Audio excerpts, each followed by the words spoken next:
Ryan Trahan. I'm gonna play trumpet. I picked up running. Really wanted to win state and track and cross country. Is this gonna be my thing? And at the time I was doing YouTube. What's going on, guys? Today we're here at Little Caesars. See you in the morning unless we tell ghost stories or something. Whenever I hit 100,000 or a million, it literally felt like... This is a penny. Ugh, and I need a manicure. On July 4th, 2020, Ryan Trahan achieved all of his goals. July 4th, 2020, I was with Haley, we were watching the fireworks, and I started weeping. This was my finish line. All my identity is in this, and I feel nothing. I love this girl that I'm with. I have everything I've ever wanted. Why do I feel empty? So, what caused this? Or, most importantly, how did he get through it?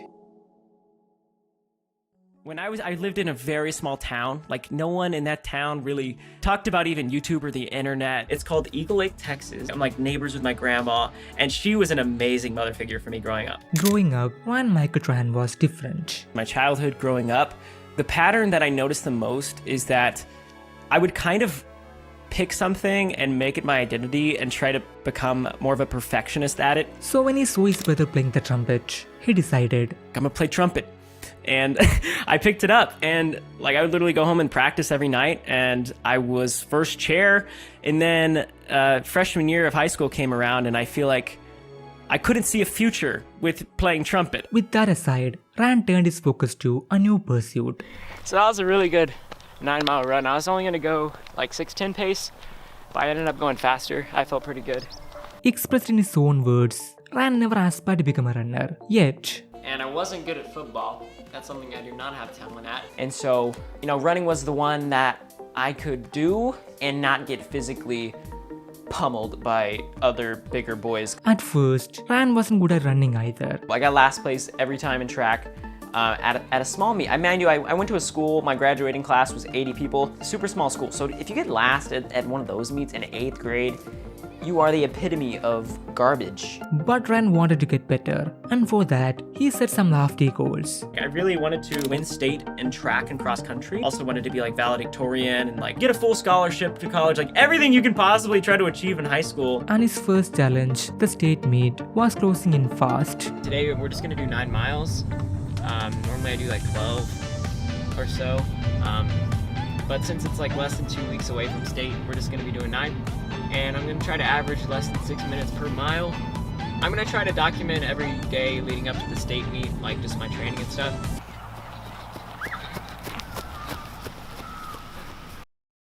All right, so I just finished my 3-mile run before school. I actually don't feel that tired right now. I went to bed at like midnight, got up at like 5:30. Hey guys, what's up? We're here at the track. It's Thursday, May 4th. Today is like the most important day ever because it's like the last day I can get any physiological benefit from a workout before state. 4 years later, it's the last workout. Ran on this track thousands of times. Maybe not thousands, hundreds. It's pretty crazy. I can literally remember my first run. I'm gonna put a screenshot on the screen of my first run. I use the Nike Plus running app. I remember I was just running in my backyard. I think it was like 8th grade or something. And I was so bad. And it's just so crazy to think like, in life you can literally be whatever you want. You just have to do what's required. And it's I don't know, it's so crazy to think how far I've come. To win state, like the state of Texas in track and cross country. And we ended up getting super close.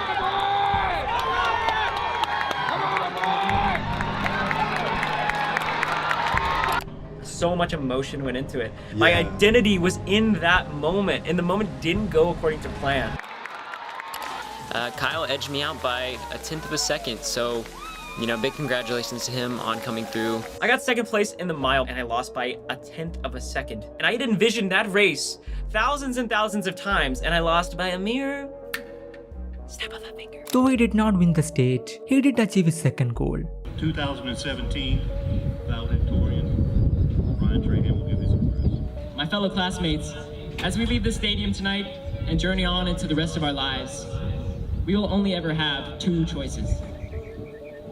to merely exist as the chicken we are not, or to live as the eagle we are. Upon graduating high school, Ryan received many offers. That's when I started getting calls from bigger schools, like Texas State called. So at this point, I was kind of narrowing myself down to, well, I wanna go to school in Texas, right? Because the tuition, way cheaper, relatively close to home. After the state cross-country meet, Coach McCraven called me, and we started a dialogue there, and I was like, whoa, Texas A&M? Wow, I really kind of like that idea. He got accepted into Texas A&M. It's a tradition at A&M to shave your heads as a freshman going into cross-country season. He made some awesome friends. Theo Goff, say something. My girlfriend made me go to A&M. George Saborin. Black. Ryan Euro. Thanks and giggle. And even started his own business. My first business, which was super exciting, and I started a water bottle company similar to that of like Yetis or Hydro Flask sort of, and it was called Neptune Project. And the business didn't go far, but it did lead Ryan to something he became truly passionate about: YouTube. ultimately we did have like 800 bottles out of the 1,000 remaining. My school is very small. We ended up selling maybe 100 bottles that summer. But the craziest thing, the coolest thing of all is that's why I started my YouTube channel. I wanted to reach more people to sell these bottles because we had an absurd amount left over. And so I started posting running videos and like, oh, get your Neptune bottles. They'll help you with hydration. And during college, Ryan focused on 3 things: YouTube, his business, and running. It's not like a casual thing for me. This is literally my life. Like, I eat, breathe, and sleep this stuff. But there was someone who wasn't happy with Ryan's actions, and he was keeping a close eye on Ryan until I get a call from the NCAA advisor at Texas A&M, and they find out about the bottles and they find out about the YouTube channel, the fact that I'm making money, or maybe they just couldn't ignore it any longer. And they reach out and kind of give me this ultimatum where I can either be a runner that does not own a company, basically have to hide the fact that I own this company that I'm so proud of. And the other option is I can't let anyone know that I run cross country and track for Texas A&M. And so I realized like it really was between am I gonna continue running or am I going to do YouTube? And ultimately what I decided is, Hey guys, as you can see by the title, I have to drop out of college. those classes were like so difficult and the schedule was so rigorous, and I was just like completely baffled at how difficult these things were, and I was very poor at managing that stress and just the amount that I was doing. So 3 months in, I was officially burned out, and I decided, you know what, I'm making enough to pay rent, I'm making enough to buy groceries. Let's see what happens. Like when I dropped out of college, I had 20,000 subscribers. And To the people saying I'm making a mistake, fair enough, but you can't judge me until the summer of 2021, when my peers are graduating college. Until then, you can't say anything. And I have a very strong feeling that good things are going to be happening a lot sooner than that. Ryan now had until the summer of 2021 to show everyone who doubted him that he made the right choice.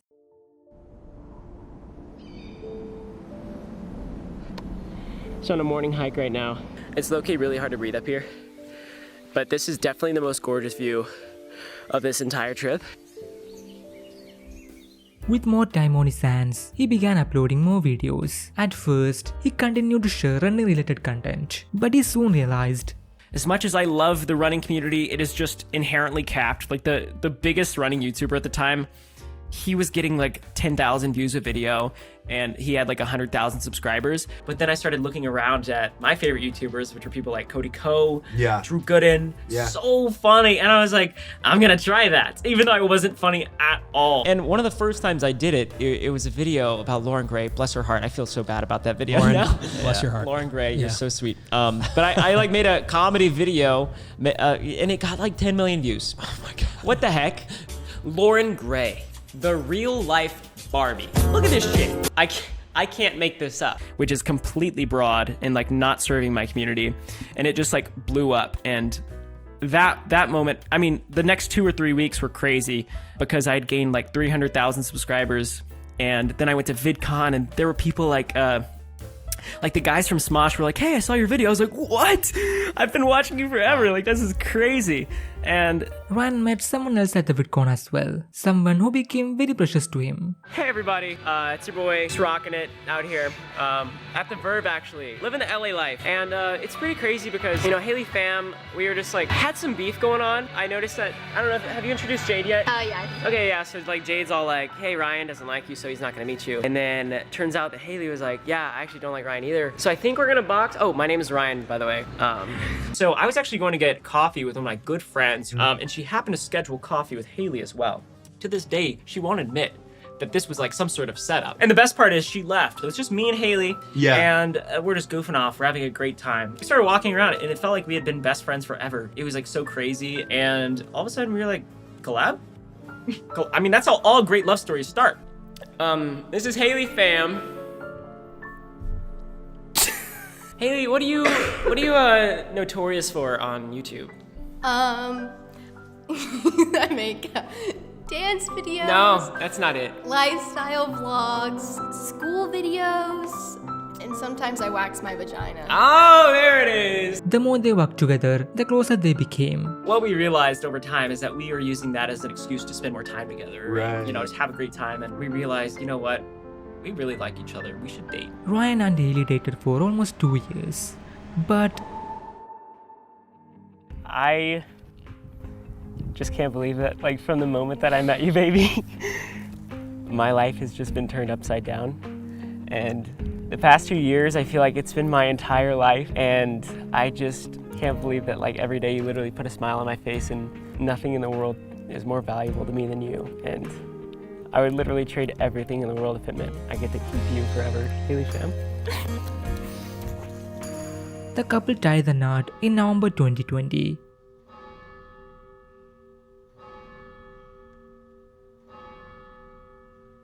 This is a video that we should have made about 4 or 5 months ago. So we are married. We got married in November of 2020.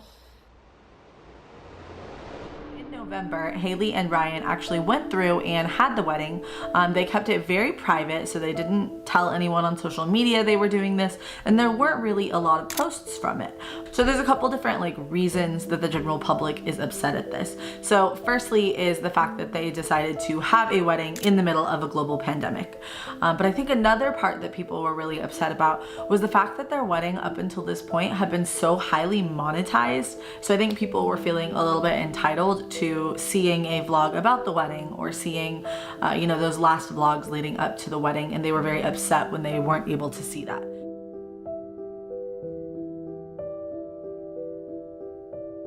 There's no excuse for this. At the end of the day, we were so set on getting married and so excited about it that we blinded ourselves to what's actually happening in the world, and we chose to be selfish and we chose to make that decision anyways. And there is no excuse for that. So subscriber-wise, where did commentary take your channel? That is crazy. It went from about, I would say, 30,000 subscribers to gotta be 1.5 million or so. It was crazy. Ryan was getting a lot out of the commentary videos. But whenever I hit 100,000 or a million, it literally felt like all of my dreams came true. Everything finally clicked. I felt like I made it. But he wasn't satisfied, and it got to the point. It's crazy because I remember sitting in my office and I was about to film another one, and I was like, I can't do this. I don't want to just sit in my office and critique people as my life. That's not something I want to do. And it wasn't even creating anything. I'm just criticizing other people's creation. Meanwhile, I sit on the sidelines like an absolute menace and just pick apart what people are doing. And I wanted to get in the arena, and it felt right. And so the decision to switch was sound, yet it wasn't easy. At first, he struggled to find his identity. I had a time on my channel where I had my friends. I was making vlogs at the time, and I had all my friends in my videos. And it felt kind of weird. I kind of lost my identity of what my channel was. To be honest, he was basically turning into a Logan Paul clone. So Carter's got another science experiment for us. I saw on TikTok again. So these are drunk goggles, and when you put them on, they make you feel drunk. I've never worn these before. You ever been drunk? No. So we're here with Nick He's an artist, and we're gonna be doing some art today. Oh, Carter! How'd you do that? You literally told me to do it. There's no way, dude. At this time, I was making the most money I've ever made. I was getting more views than I've ever gotten, and I mean, everything was going well. And the crazy thing is, I remember that summer when I was on top of the world, metrically. That was the first time I feel like I've experienced depression. And so on July 4th, 2020, I was with Haley, we were watching the fireworks, and I started weeping. Like I started sobbing my eyes out. And I realized it's because I felt like I hadn't felt anything. This was my finish line. All my identity is in this, and I feel nothing. And it was like a crazy juxtaposition of like, I should be celebrating right now. I love this girl that I'm with. I have everything I've ever wanted. Why do I feel empty? And I realized like, I need to go on like a spiritual pursuit.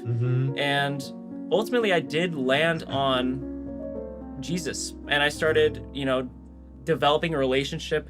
Discovering Jesus turned out to be a wonderful moment for Ryan. It gave him a fresh outlook on life and also a new way of thinking about filming. Crazy because I was in a church service the day before our meeting, and they put up this thing that they've never done before. And it was basically talking about the 3 types of work. And 3 types of work are exploitative, ethical, and redemptive. Exploitative, in my opinion, the idea of like retention hacking, like not making a good video, just doing something that's good enough for people to click on it, and then hopefully making an experience that's good enough to where they watch the whole thing so you make money. Redemptive work, the difference is what we build is we create for restoration. The whole goal of the video is different. It's not for rewards, profit, it's for restoration in the consumer. And so with his newfound love for filming, Ryan decided, I'm gonna slow down the pace because whatever it takes for me to make 100 videos out of love, I'll do it. And if that means I'm in it for 8 years versus 2 more years, then I think that's a good deal. And it worked. This new way of filming helped Ryan a lot, and the videos that followed were some of the finest on his channel, including my personal favorite.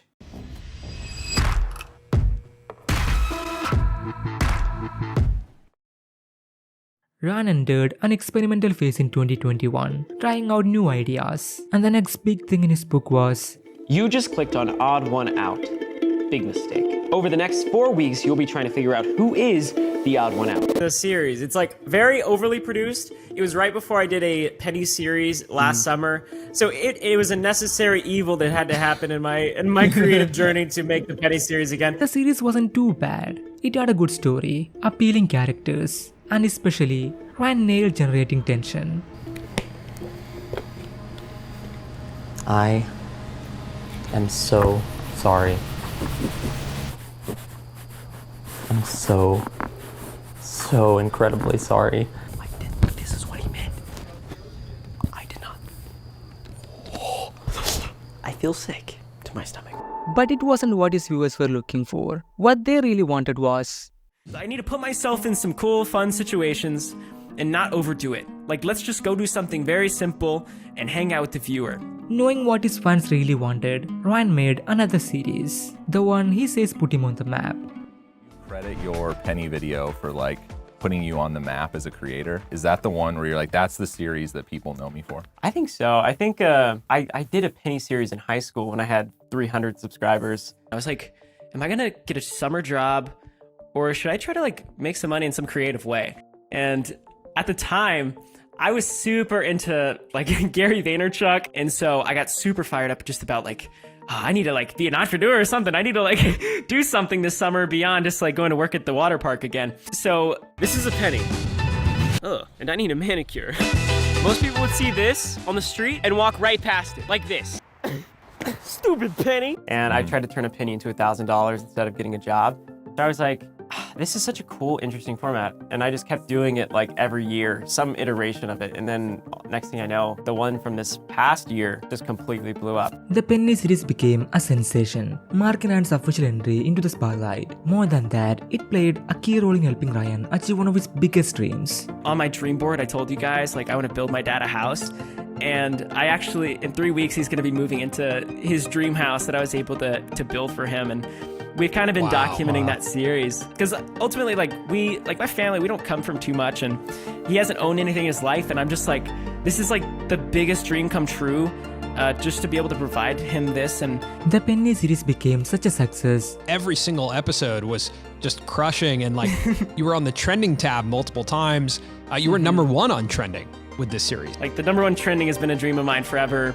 And just like all of the numerical awesomeness, it's really just been that validity in the community that seems to be rallying behind it. How much did you raise through those videos? So far, we've raised $30,000, which is about 120,000 meals.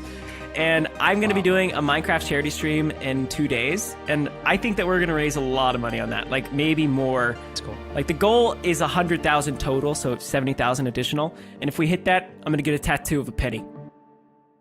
Ryan was well aware that the Penny series was special, So he recreated it. but this time a lot bigger. This is a penny, and I'm going to use it to cross America in the next 30 days. He had to make it across America, starting in LA, had to get to North Carolina to deliver Mr. Beast a penny.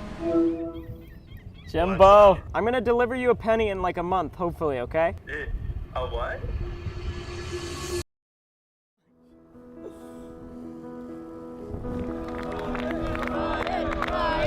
Oh my goodness. Oh, we're almost there. Yes! Yes! Thank you! Finally, after 30 days of watching, I have finally received a penny.